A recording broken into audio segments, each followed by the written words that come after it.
السلام علیکم، welcome back to my channel Urdu with Afsheen. میں نے آپ کو بتایا تھا کہ ہم 9th اور 10th کا کورس اسٹارٹ کرنے جا رہے ہیں۔ نیشنل بک فاؤنڈیشن آپ کو آپ کی اسکرین پر نظر آ رہی ہوگی، وفاقی ٹیکسٹ بک بورڈ اسلام آباد۔ آج کل جو ہم کورس تمام اسکولوں میں پڑھا رہے ہیں وہ نیشنل بک فاؤنڈیشن کی طرف سے ہے، اور آج ہم چلتے ہیں اس کے اسباق پہلے دیکھ لیتے ہیں کون کون سے اسباق اس میں شامل ہیں۔ سب سے پہلا سبق ہے سیرت نبی صلی اللہ علیہ وسلم، مولانا شبلی نعمانی کی تحریر ہے۔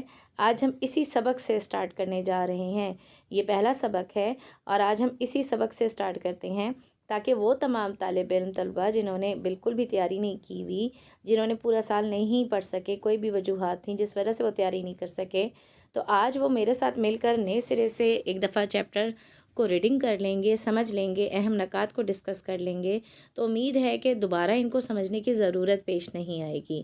مولانا شبلی نعمانی کے تعارف کی طرف چلتے ہیں۔ مولانا شبلی نعمانی ضلع اعظم گڑھ کے نواحی قصبے بندول میں پیدا ہوئے۔ ان کے والد کا نام شیخ حبیب اللہ تھا جو وکالت کرتے تھے۔ مولوی محمد چڑیا کوٹی سے عربی اور فارسی کی تعلیم پائی۔ مولوی محمد فاروق چڑیا کوٹی سے عربی اور فارسی کی تعلیم پائی۔ مولانا ارشاد حسین سے حدیث اور فقہ کی کتابیں پڑھیں۔ مولانا احمد علی بھی ان کے اساتذہ میں شامل تھے۔ اب یہاں جو ہم نے دیکھا تو آپ کو سمجھ آ رہی ہوگی کہ مولانا شبلی نعمانی کے قصبے کے بارے میں جانا، ان کے والد کے بارے میں جانا، والد کے پیشے کے بارے میں جانا، اور یہ جانا کہ کس کس سے انہوں نے تعلیم حاصل کی۔ مولانا شبلی نعمانی کون تھا جو مولانا شبلی نعمانی کو پڑھاتا رہا، اور مولانا شبلی نعمانی نے کن کن کی شاگردگی اختیار کی۔ اس کے بعد دیکھ لیتے ہیں انہوں نے کس پہ کام کیا۔ جدید مغربی تنقید کے اصول اور فرانسیسی زبان پروفیسر تھامس ارنٹ سے سیکھی۔ آپ کو اکثر اردو کی کتابوں میں پروفیسر تھامس ارنٹ کا نام نظر آئے گا۔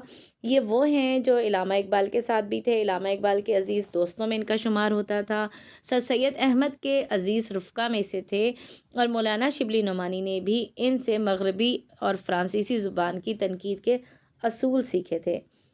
آگے چلتے ہیں۔ مولانا شبلی نے وکالت کا امتحان پاس کیا اور اس کے بعد 1882 میں علی گڑھ مسلم کالج میں فارسی کے استاد مقرر ہوئے۔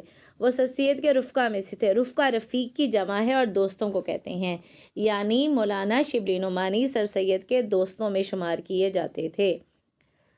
اگرچہ ان کے درمیان اختلاف بھی رہا یعنی کہ دونوں کے نظریات تھوڑے سے مختلف تھے، دونوں مختلف نظریات کے حامل انسان تھے، لیکن دوستوں میں شمار کیے جاتے تھے۔ یہ تو ہم پڑھ رہے تھے مولانا حالی کا تعارف۔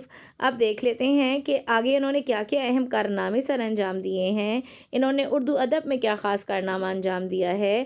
تو جب ہم ان کے بارے میں تعارف پڑھتے ہیں تو یہاں کیا لکھا ہوا ہے کہ 1898 میں علی گڑھ سے مستفی استعفیٰ دے دینا، حیدرآباد دکن میں چند سال تدریسی خدمات انجام دیتے رہے۔ سر سید کی وفات کے بعد پہلے وہ دارالعلوم ندوہ کے ناظم رہے اور پھر 1913 میں اعظم گڑھ میں آ کر ایک دارالمصنفین قائم کیا۔ دارالمصنفین ادارے کا نام ہے، مصنف کی جمع مصنفین ہے۔ دارالمصنفین وہ ادارہ جہاں تمام مصنف حضرات اکٹھا ہوں اور اپنے تحریر کردہ تصانیف لوگوں کے پاس لائیں، اپنے ہی جیسے مصنفین کے پاس لائیں اور اس کی اصلاح کرائیں۔ انگریزی حکومت نے انہیں شمس العلماء کا خطاب دیا۔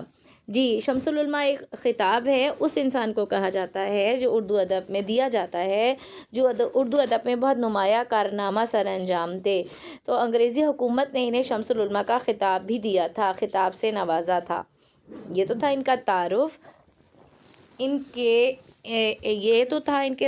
اور تعارف کے ساتھ ساتھ ان کا انداز تھا کہ کس انداز کے ساتھ ساتھ انہوں نے لکھا۔ اب ہم چلتے ہیں ان کی اہم تصانیف کی طرف۔ ان کی مشہور تصنیفات میں الفاروق، المامون، شعر العجم، موازنہ، انیس و دبیر، سفر نامہ روم و مصر و شام، 8 جلدوں پر مشتمل مقالات شبلی شامل ہیں۔ سیرت النبی شبلی کا ایک اہم کارنامہ ہے جسے ان کی وفات کے بعد ان کے شاگرد مولانا سلیمان ندوی نے مکمل کیا۔ شبلی کی نثر سادہ، رواں اور منطقی ہوتی ہے، بعد میں ایجاز و اختصار سے کام لیتے ہیں۔ ایجاز و اختصار کا مطلب ہوتا ہے بات کو چھوٹے انداز میں، مختصر انداز میں بیان کرنا، لیکن جو مختصر انداز میں بیان کیا جائے وہ اپنے اندر پوری جامعیت رکھتا ہو۔